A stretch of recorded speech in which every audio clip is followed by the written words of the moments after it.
अब आगे बढ़ते हैं, जो पार्ट 1 के बाद का जो टॉपिक है double displacement reaction. Double displacement reaction को सबसे पहले हम लोग समझते हैं। तो डबल डिस्प्लेसमेंट रिएक्शन बच्चों है क्या? तो देखो, the reaction in which two different atoms और ग्रुप ऑफ एटम्स, है ना, are mutually exchanged. Mutually exchange मतलब इसका हुआ कि दो या दो से ज़्यादा सबस्टांस जो है वो जब आपस में अपने एटम्स को या ग्रुप ऑफ एटम्स को रिप्लेस एक्सचेंज करता है, बदलता है एक दूसरे से, तो उसको हम लोग डबल डिस्प्लेसमेंट रिएक्शन बोलते हैं। केवल डिस्प्लेसमेंट रिएक्शन में आपने देखा कि more reactive metals less reactive metals का पॉइंट था, लेकिन यहाँ पे ध्यान दीजिए ना कि इस तरह का कुछ नहीं है बच्चों। यहाँ पे सिंपली दोनों साथी जो है ना अपने अपने रेडिकल्स को आपस में बदलेंगे, एक्सचेंज करेंगे, बस डबल डिस्प्लेसमेंट रिएक्शन हो जाएगा।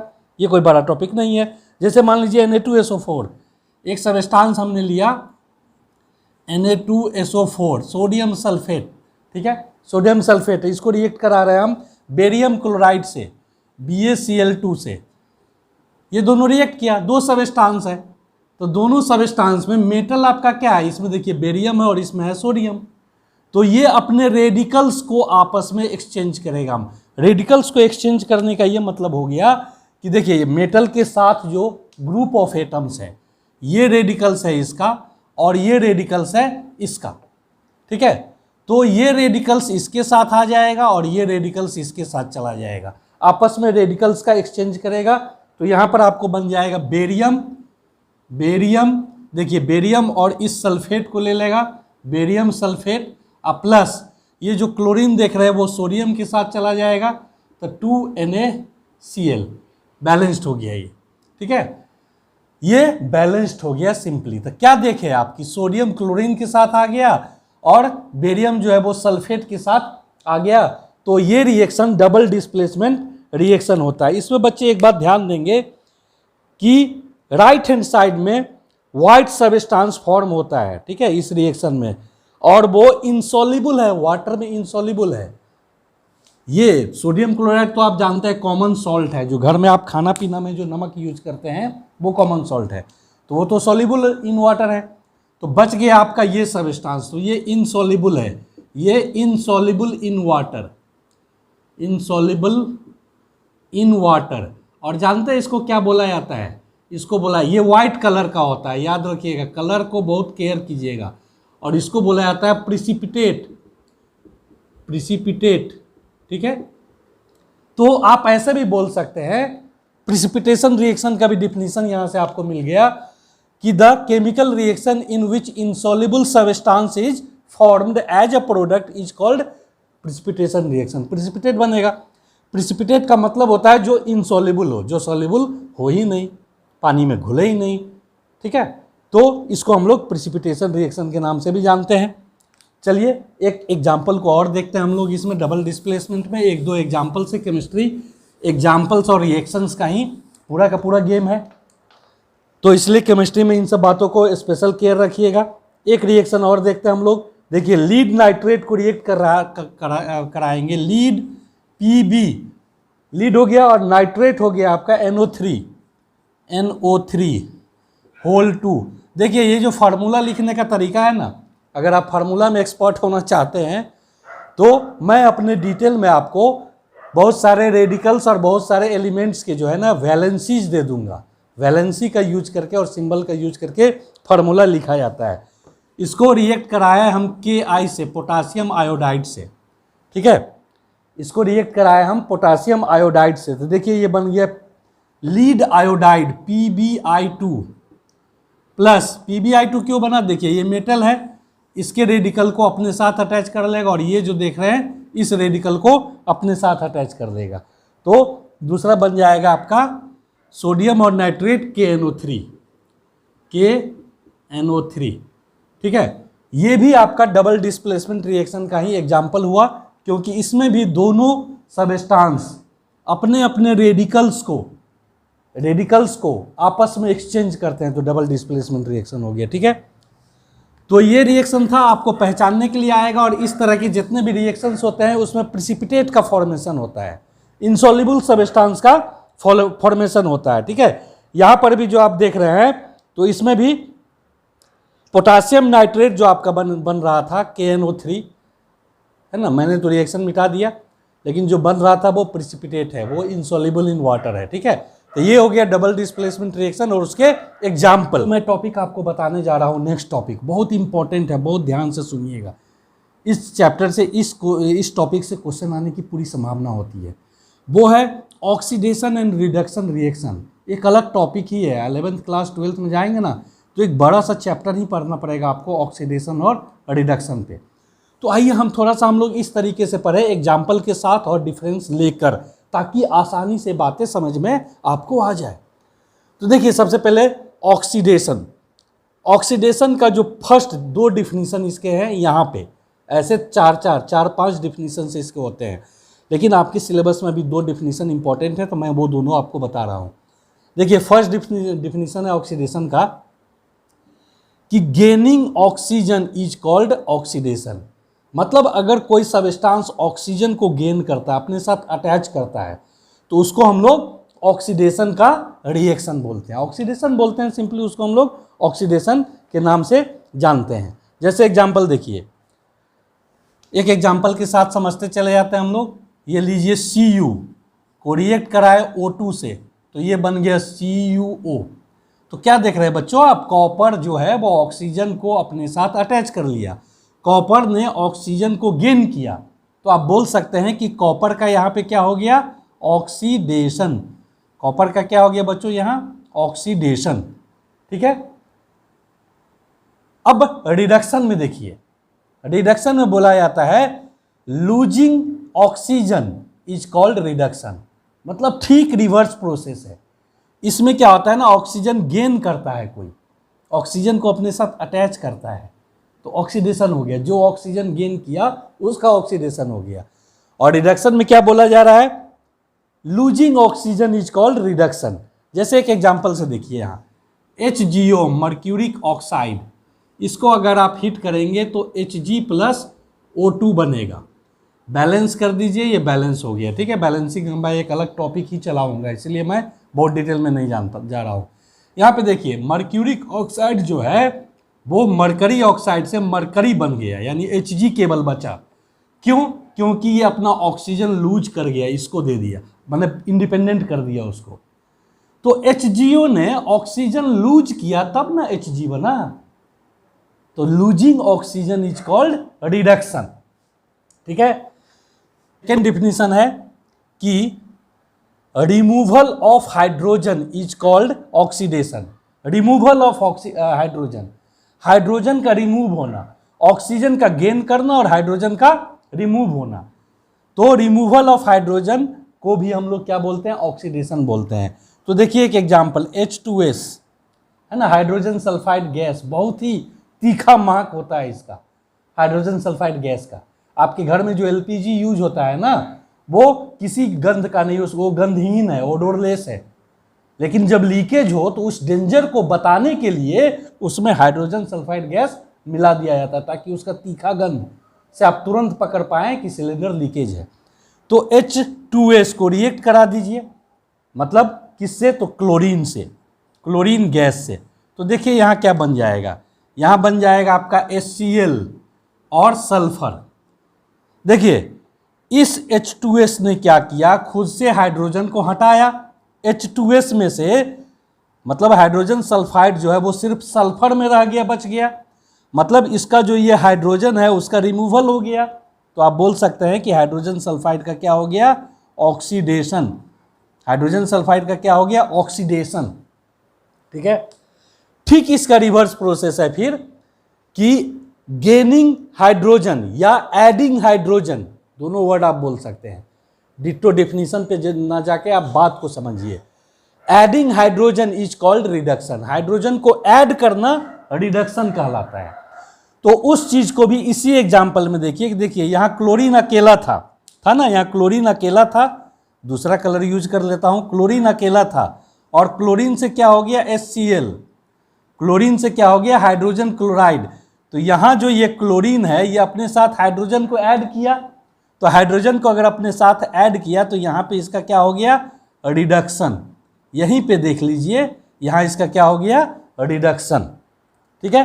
फिर से एक बार देखिए, गेनिंग ऑक्सीजन, कॉपर ने ऑक्सीजन को गेन किया तब ना कॉपर ऑक्साइड बना। इसको हम लोग क्यूप्रिक ऑक्साइड बोलते हैं, क्योंकि कॉपर का वैलेंसी यहाँ 2 है, ऑक्सीजन का भी वैलेंसी 2 है, और सेम वैलेंसी कैंसिल हो जाता और कॉपर ऑक्साइड बन गया। ठीक है, तो यहाँ कॉपर ऑक्सीजन गेन किया इसलिए इसका ऑक्सीडेशन हुआ। और यहाँ देखिए मरकरी ऑक्साइड जो है वो अपना ऑक्सीजन लूज किया, इसीलिए इसका रिडक्शन हो गया। ये हो गया रिमूवल ऑफ हाइड्रोजन। तो removal of hydrogen is called oxidation. तो यहाँ पर देखिए H2S, हाइड्रोजन सल्फाइड से सिर्फ सल्फर बचा, यानी कि इसने अपने हाइड्रोजन को रिमूव कर दिया, तो इसका ऑक्सीडेशन हो गया। और क्लोरीन देखिए रिडक्शन में है, adding hydrogen is called reduction. तो क्लोरीन अकेला क्लोरीन था, अब हाइड्रोजन क्लोराइड बन गया, हाइड्रोक्लोरिक एसिड बन गया, यानी हाइड्रोजन को अपने साथ इसने ऐड किया, तो क्लोरीन का क्या हो गया, रिडक्शन हो गया। तो रिडक्शन और ऑक्सीडेशन दोनों एक दूसरे का रिवर्स प्रोसेस है। ये दोनों एक दूसरे के पक्के दुश्मन हैं। एक बोलेगा कि मैं पश्चिम जाऊंगा तो दूसरा बोलेगा नहीं तब मैं पूरब जाऊंगा। एक बोलेगा मैं ऊपर चढ़ूंगा तो दूसरा बोलेगा मैं ऊपर से नीचे आऊंगा। मतलब अगर ऑक्सीडेशन का मतलब है कि ऑक्सीजन ऐड होना, ऑक्सीडेशन, ऑक्सी एडिशन, ऑक्सीजन का ऐड होना, तो रिडक्शन क्या है, ऑक्सीजन का रिड्यूस्ड होना, हटना, घटना, उसमें से हाइड्रोजन का कट के हट जाना। एक बोलता है adding hydrogen, adding hydrogen reduction हो गया, एक बोलता है रिमूवल ऑफ हाइड्रोजन, ऑक्सीडेशन हो गया। तो दोनों एक दूसरे का रिवर्स प्रोसेस है। So many examples I will give you in practice session. Line से बनवाऊंगा आपसे क्वेश्चन, और एक एक क्वेश्चंस को आप पकड़ लेंगे, लेकिन इसके लिए आपको चैनल सब्सक्राइब करेंगे तो इंस्टेंट आपको नोटिफिकेशन मिलेगा और आप हमारे साथ जुड़ पाएंगे। ठीक है, आप वीडियो को पॉज करके इन सबों का कॉपी में नोट्स बना सकते हैं। वैसे नोट्स मैं आपको डिटेल में एक PDF प्रोवाइड करूंगा, वहां भी आपको मिल जाएगा, तो बेटर होगा कंसंट्रेट हो। अब एक देखिए इंपॉर्टेंट टॉपिक है रेडॉक्स रिएक्शन। रेडॉक्स रिएक्शन देखिए शुरू कर रेडक्स, RED रिडक्शन से लिया गया है, और OX ऑक्सीडेशन से लिया गया है, यानी कि दोनों कंबाइंड है, तब ना रेडॉक्स बना। तो रेडॉक्स रिएक्शन का मतलब हो गया कि the chemical reaction in which oxidation and reduction takes place side by side simultaneously. मतलब एक ही रिएक्शन में ऑक्सीडेशन और रिडक्शन दोनों अगर होता है, ऑक्सीडेशन भी होता है यानी ऑक्सीजन कोई गेन कर रहा है और दूसरा लूज कर रहा है, तो इस प्रोसेस को रेडॉक्स रिएक्शन बोलेंगे। जैसे एग्जांपल देखिए आप, एक Cu प्लस, ये कॉपर हमने लिया, इसको रिएक्ट कराया हमने किससे, वाटर से। चलिए इसको किसी से रिएक्ट करा देता है, सॉरी हाइड्रोजन से, हाइड्रोजन से रिएक्ट कराते हैं। ठीक है, और यहाँ पे हमने CuO, एक बार फिर से थोड़ा सा इसको समझिए। आइए तो हम लोग रेडॉक्स रिएक्शन को एग्जाम्पल से समझते हैं। ठीक है, हमने लिया कॉपर ऑक्साइड और इसको रिएक्ट कराया, रेड्यूसिंग एजेंट है हाइड्रोजन, इसके साथ देखिए बनेगा क्या, कॉपर ऑक्साइड अपना ऑक्सीजन लूज करेगा, ये बन जाएगा कॉपर, और हाइड्रोजन इस ऑक्सीजन को गेन करेगा और बन जाएगा H2O। ध्यान से देखिएगा, बहुत ही सिंपल रिएक्शन है। यहाँ पे आपने क्या देखा बच्चों कि हाइड्रोजन जो है, हाइड्रोजन ऑक्साइड यानी वाटर में कन्वर्ट हो गया। इस हाइड्रोजन ने अपने साथ ऑक्सीजन को ऐड किया, तो इसलिए adding oxygen is called oxidation. तो इसका ऑक्सीडेशन हो गया, किसका, हाइड्रोजन का। और कॉपर को आप क्या देख रहे हैं कि कॉपर ऑक्साइड जो है वो कॉपर में चेंज हो गया, यानी इसने क्या किया, अपने से ऑक्सीजन को हटाया, खुद से ऑक्सीजन को हटाया। कॉपर ऑक्साइड ने अपने में से ऑक्सीजन को हटाया, तब ना कॉपर बना। तो ये हुआ removal of oxygen, losing oxygen. तो लूजिंग ऑक्सीजन हमने आपको बताया है रिडक्शन। तो आपने देखा ये एक ऐसा केमिकल रिएक्शन है जिसमें ऑक्सीडेशन भी हो रहा है और रिडक्शन भी हो रहा है सेम रिएक्शन में, साइड बाय साइड। तो इस तरह का जो भी रिएक्शन होगा रेडॉक्स रिएक्शन होगा। अब एक रहस्य की बात बता दूं, ज़्यादातर जो ऑक्सीडेशन का रिएक्शन, जो आप रिएक्शन देखेंगे एग्जाम्पल, तो उसमें रिडक्शन भी जनरली होगा ही। इसलिए होगा कि अगर एक ऑक्सीजन छोड़ेगा तो रिडक्शन होगा। तो भैया ये हवा में ऑक्सीजन नहीं छोड़ देगा कि चलो भाई एयर में ऑक्सीजन का बढ़ा देते हैं कंसंट्रेशन, कोरोना के टाइम में काम आएगा लोगों को, नहीं। ये ऑक्सीजन छोड़ेगा तभी जब कोई दूसरा उसको अपने साथ अटैच करेगा, क्योंकि केमिकल रिएक्शन कुछ नहीं है, बस एटम्स का रीअरेंजमेंट होता है। एटम्स का रीअरेंजमेंट होता है, तो रीअरेंज हो सकता है, वैनिश्ड नहीं हो सकता है, डिसअपियर नहीं हो सकता है, अदृश्य नहीं हो सकता है। तो ये ऑक्सीजन अगर छोड़ेगा तो कोई ना कोई ऐसा चाहिए ना जो उस ऑक्सीजन को गेन करेगा। तो भैया ये ऑक्सीजन छोड़ा तो रिडक्शन हुआ, और दूसरा उसको गेन करेगा तो उसका ऑक्सीडेशन होगा।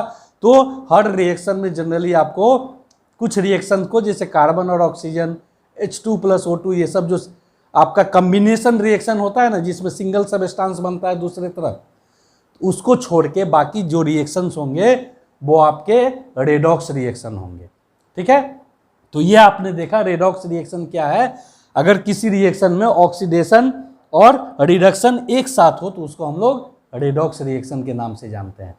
ठीक है, इससे पहले वाला भी जो एग्जाम्पल हम आपको दिए थे वो एग्जाम्पल भी देख लीजिए। H2S + Cl2 gives HCl plus sulphur.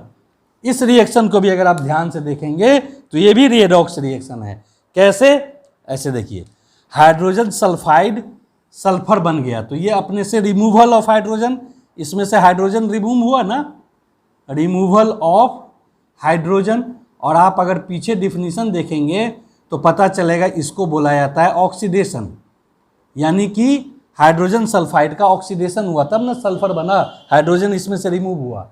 और देखिए क्लोरीन क्या कर रहा है, हाइड्रोजन को अपने साथ ऐड कर रहा है, क्लोरीन से HCl बन गया, तो ये क्या किया, एडिंग हाइड्रोजन, एडिंग हाइड्रोजन। तो इसको आपने क्या नाम दिया था पीछे, रिडक्शन। तो देख रहे हैं ये भी एक ऐसा एग्जाम्पल है जिसमें ऑक्सीडेशन और रिडक्शन साइड बाय साइड हो रहा है, तो ये भी रेडॉक्स रिएक्शन का ही एग्जाम्पल हो गया। ठीक है, चलिए अब देखते हैं हम लोग इसी से रिलेटेड एक इंपॉर्टेंट टर्म है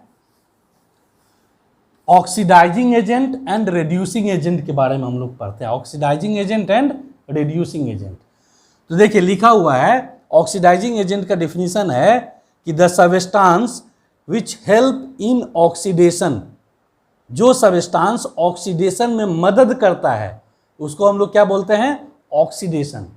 जो सबस्टांस ऑक्सीडेशन में मदद करता है, जैसे एग्जाम्पल से समझिए CuO + H2, अभी यही एग्जाम्पल देखे थे आप, Cu + H2O बन रहा था। तो यहाँ पे देखिए ये हाइड्रोजन जो है वो एडिंग ऑक्सीजन कर रहा है, तो इसका ऑक्सीडेशन हुआ, इसका ऑक्सीडेशन हुआ। अब बच्चों एजेंट का मतलब क्या होता है, जो आपके किसी काम में मदद करे उसको आप एजेंट बोलते हो। टिकट बुक कर देता है एजेंट बोलते हो आप उसको, है ना। कोई सर्विस प्रोवाइड कर देता है एजेंट बोलते हैं आप लोग उसको। यहाँ भी सर्विस प्रोवाइड कर रहा है, हाइड्रोजन को ऑक्सीडाइज होने में ऑक्सीजन की ज़रूरत थी, और वो ऑक्सीजन उसको किसने दिया, कॉपर ऑक्साइड ने।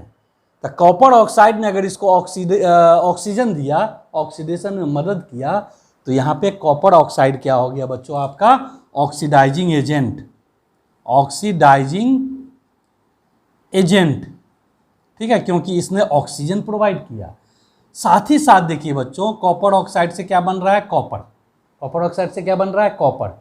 अब आप बताइए, अभी पीछे मैंने बताया है कि ये ऑक्सीजन ऐड कर रहा है या माने गेन कर रहा है या लूज कर रहा है। तो कॉपर ऑक्साइड ऑक्सीजन लूज किया तब ना कॉपर बना, तो ये क्या किया, लूजिंग ऑक्सीजन, लूजिंग ऑक्सीजन। तो जो ऑक्सीजन लूज करता है उसका आप क्या पढ़े हैं कि उसका रिडक्शन हो जाता है। क्या हो जाता है, रिडक्शन। तो ये बेचारा ऑक्सीजन लूज क्यों कर पाया, इसलिए कि हाइड्रोजन तैयार बैठा था कि भैया तुम अपना ऑक्सीजन हमको दे दो और तुम रिड्यूस्ड हो जाओ, तुम अपना रिडक्शन का प्रोसेस पूरा करो। तो इसको रिड्यूस होने में मदद किसने किया, हाइड्रोजन ने। तो इसलिए बच्चों आप हाइड्रोजन को क्या बोलेंगे, रिड्यूसिंग एजेंट। रिड्यूसिंग एजेंट मतलब रिडक्शन में मदद किया। अब आप एक रहस्य देखें, यहाँ एक खास बात पता चला, हाँ मालूम है मुझे, है आपको पता चल गया। देखिए जिसका रिडक्शन हुआ, जिस सबस्टांस का रिडक्शन हुआ वो ऑक्सीडाइजिंग एजेंट है, और जिस सबस्टांस का ऑक्सीडेशन हुआ है ना वो आपका क्या है, रिड्यूसिंग एजेंट है। तो किसी भी रेडॉक्स रिएक्शन में जिसका ऑक्सीडेशन होता है वो रिड्यूसिंग एजेंट होगा और जिसका रिडक्शन होता है वो ऑक्सीडाइजिंग एजेंट होगा, है ना। वीडियो को पॉज कर करके बात को समझें, क्योंकि मैं रुक रुक कर इतना देर बताऊंगा तो वीडियो लंबा हो जाएगा, फिर आप पूरे देखेंगे नहीं। मैं आपको पहचानता हूँ क्योंकि आपको शॉर्ट्स देखने की ज़्यादा आदत हो गया आज की डेट में, लेकिन शॉर्ट्स से आप डेप्थ नॉलेज नहीं ले सकते हैं, शॉर्ट नॉलेज ले सकते हैं। डेप्थ नॉलेज के लिए आपको इस तरह के कॉन्सेप्ट के वीडियोज़ देखने पड़ेंगे। तो चलिए ये हो गया। इसके बाद एक बहुत इंपॉर्टेंट टॉपिक है हम लोग का इस चैप्टर में, कोरोजन। कोरोजन क्या है, कोरोजन देखते होंगे। देखिए कोरोजन का डेली लाइफ एग्जांपल बताते हैं हम आपको। देखिए घरों में देखते होंगे पुराना कोई रेफ्रिजरेटर है, रेफ्रिजरेटर में जो धब्बा धब्बा आप देख रहे हैं वो क्या है, कोरोड हो गया, रस्ट, उस पर जंग लग गया, ये कोरोजन है। या देखिए कॉपर का कोई पाइप है ना, तांबे का, कॉपर का, उस पर देखिए ब्लू कलर का डिपोजिशन हो गया, कोरोजन हो गया उसका, है ना। सिल्वर का कॉइन्स आप देखते होंगे, सिल्वर कॉइन्स देखते होंगे, सिल्वर कॉइन्स ब्लैक हो जाता है कुछ दिन के बाद रखे रखे, क्या हुआ, उसका कोरोजन हुआ। ठीक है, कोई सबस्टांस में बहुत फास्ट रस्टिंग होता है जैसे आयरन, और किसी सबस्टांस में स्लो रस्टिंग होता है, और कुछ ऐसे मेटल्स हैं जिसमें एटलीस्ट रस्टिंग नहीं हो पाता है क्योंकि वो इनरिएक्टिव होता है, जैसे प्लेटिनम, जैसे गोल्ड, इसलिए ना महंगा है ये सब। तो चलिए ये एग्जाम्पल आपने देखा, हटा देता हूं मैं इस एग्जाम्पल को। अब देखिए आगे कोरोजन का definition, the process in which a metal is attacked by substance such as moisture and acid which leads to the process of oxidation to metals, जो मेटल्स को ऑक्सीडेशन के प्रोसेस में ला देता है, ऐसा सबस्टांस, शैतान बदमाश सबस्टांस क्या है, मॉइस्चर या एसिड। किसी मेटल को अगर मॉइस्चर या एसिड के कांटेक्ट में आप लंबे टाइम तक रखेंगे तो उस पर एक अनवांटेड डिपोजिशन हो जाएगा, एक लेयर बन जाएगा, और वो लेयर जो है वो रस्ट कहलाता है, जंग। और इस प्रोसेस को हम लोग रस्टिंग या कोरोजन के नाम से जानते हैं। जैसे एग्जाम्पल देखिए, आयरन सबसे बर्निंग सबस्टांस, सबसे ज़्यादा इसी में होता है। Fe, ऑक्सीजन, एयर में ऑक्सीजन है कि प्रेजेंस, ऑक्सीजन से रिएक्ट कराया किसके प्रेजेंस में, मॉइस्चर के प्रेजेंस में, तो ये क्या बना लेगा, Fe2O3 डॉट XH2O, यानी कि इसको आप बोल सकते हैं रस्ट। रस्ट का जब भी मोलिकुलर फार्मूला पूछा जाए जंग का तो यही होता है। ये 5H2O हो सकता है, ये सिचुएशनल है क्योंकि फेरस के 2 वैलेंसी होते हैं, कौन सा वैलेंसी आप यूज कर रहे हैं उसके अनुसार वाटर मोलिक्यूल्स आएगा। तो इसको हम लोग बोलते हैं हाइड्रेटेड। हाइड्रेटेड क्यों बोलते हैं, क्योंकि इसमें पानी है, मॉइस्चर है। Hydrated ferric oxide, ferric oxide. अगर आपसे कभी पूछा जाए what is the molecular name, what is the chemical name of rust, तो hydrated ferric oxide. What is the molecular formula of rust, Fe2O3.XH2O, ये रस्ट का मोलिकुलर फार्मूला है। ठीक है, तो ये प्रोसेस जो आप देख रहे हैं ये मॉइस्चर के प्रेजेंस में होता है।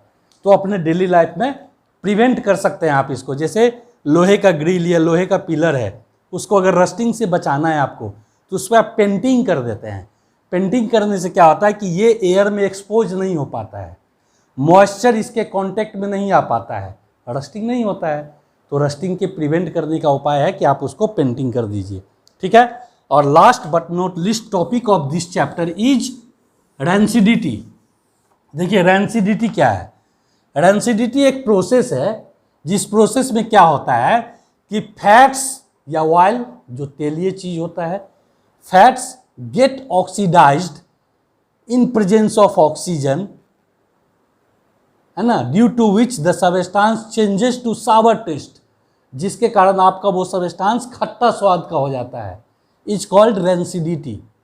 रैंसिड हो जाना, खट्टा हो जाना, खराब हो जाना, है ना। गर्मी के दिनों में अगर दूध को आप लंबे टाइम तक छोड़ देते हैं बाहर, रेफ्रिजरेटर में नहीं रखते हैं, तो कंडीशन उसको मिल जाता है रैंसिड होने का, वो ऑक्सीडाइज्ड हो जाता है, और ऑक्सीडाइज्ड होकर वो सावर टेस्ट में कन्वर्ट हो जाता है, जो कुरकुरे, जो चिप्स, जो लेज वगैरह आप लोग खाते हैं, है ना, वो देखते होंगे कि बड़ा सा फुला हुआ पैकेट रहता है, आपको लगता है वाह मिल गया, इतना पेट भर जाएगा, लेकिन जब आप उसको फाड़ते हैं ना तो फुस हवा बाहर निकल जाता है और थोड़ा सा आपको आइटम मिलता है उसमें। हवा जो बाहर निकलता है ना वो एक्चुअली नाइट्रोजन है।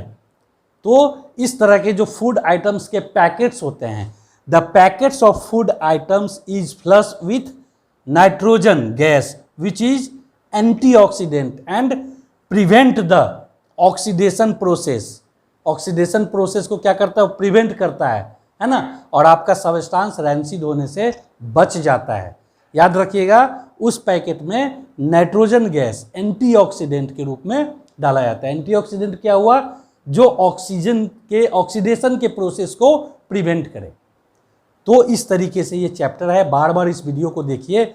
और आपसे फिर एक बार विनती है कि हमारे इस चैनल को सब्सक्राइब जरूर करें ताकि मेरा भी थोड़ा हिम्मत बढ़े और बेहतर तरीके से मैं आपके पास हर एक टॉपिक को चैप्टर वाइज लेकर आऊँ, टर्म के पोर्शन के हिसाब से। कमेंट बॉक्स में बहुत सारे बच्चों का कहना था कि हमारा जो यूनिट टेस्ट होने वाला है उसमें chemical reaction and equation full chapter है, तो सर प्लीज़ जल्दी इसका फुल पार्ट अपलोड कीजिए।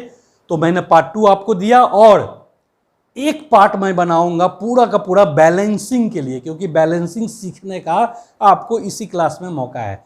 और वो नोटिफिकेशन आपको क्विक कब मिल सकता है, जब आप चैनल को सब्सक्राइब किए रहेंगे। तो चलिए मिलते हैं अब बहुत ही सिंपल तरीके से। मैं वादा करता हूँ आपको कि बैलेंसिंग द इक्वेशन, समीकरण को संतुलित करने का तरीका मैं बहुत आसानी से आपको समझा दूंगा और प्रैक्टिस करवा दूंगा। तो मिलते हैं नेक्स्ट वीडियो में। Okay, good luck.